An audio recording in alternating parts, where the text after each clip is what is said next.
Баршаңызға сәлем, сіздермен Айжан. Бүгін сіздермен афган қазанында кешкі ас әзірлейтін боламыз.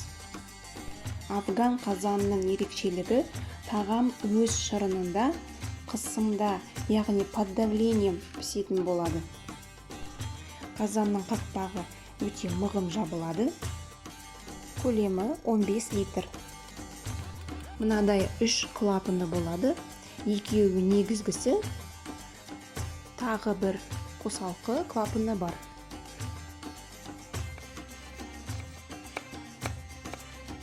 Ең алдымен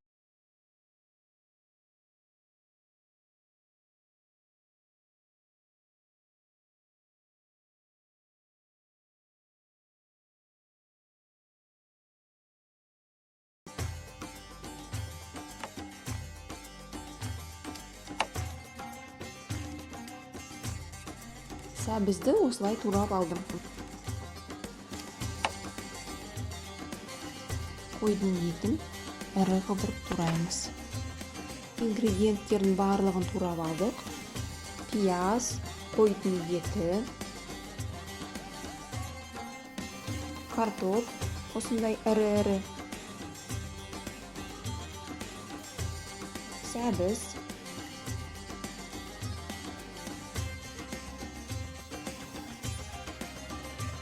афган қазанын отқа қойып, пиязды осылай қуырып аламыз.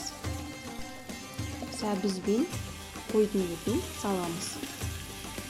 Қойдың етін көкөністер өз шырынында піседі. Су қоспаймыз.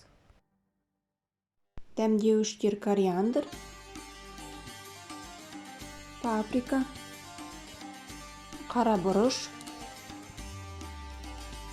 дәміне қарай тұз. Енді картопты саламыз. Лавровый лист қостым.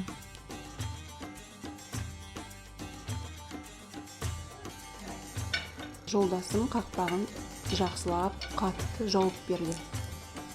Қазанымыз қайнады. Клапандар арқылы бұл осылай қатты шығады. Отын азайтып 1 сағат күтеміз.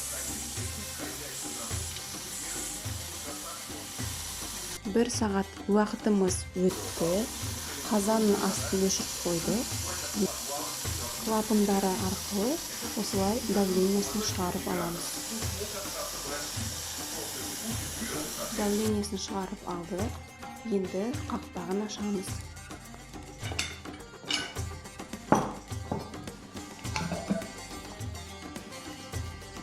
Асымыз дайын болды. Иісі керемет.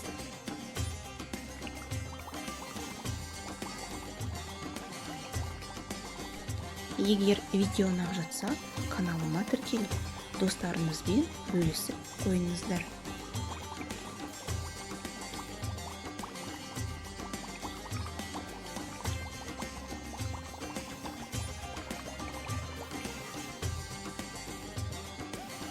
Дайын тағамды ыдысымызға саламыз.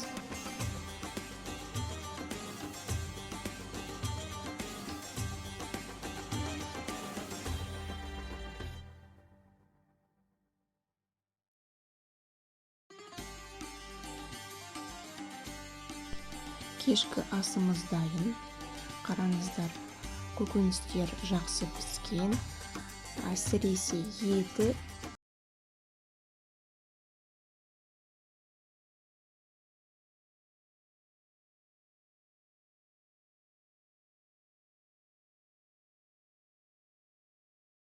еттерімді өткізіп алмау үшін қоңыраушаны басып қойыңыздар. Келесі кездескенше сау болыңыздар.